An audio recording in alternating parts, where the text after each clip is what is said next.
Okay, mga guys, ang aming ulam ay ini mga guys, adobong sitaw. Ayan. Adobong sitaw mga guys, para panghapon. Yummy, yummy. Dami kasing sahog mga guys.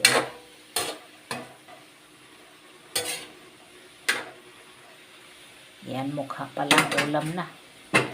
Thank you for watching. Hapon na tayo mga guys. Yan o.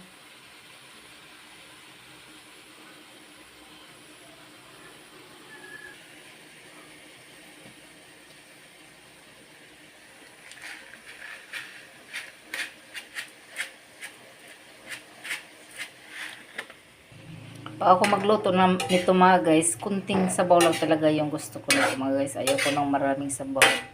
Pag nagadubo ako ng sitaw, ayan. Pag naluto na tong sitaw, okay na, ayos na.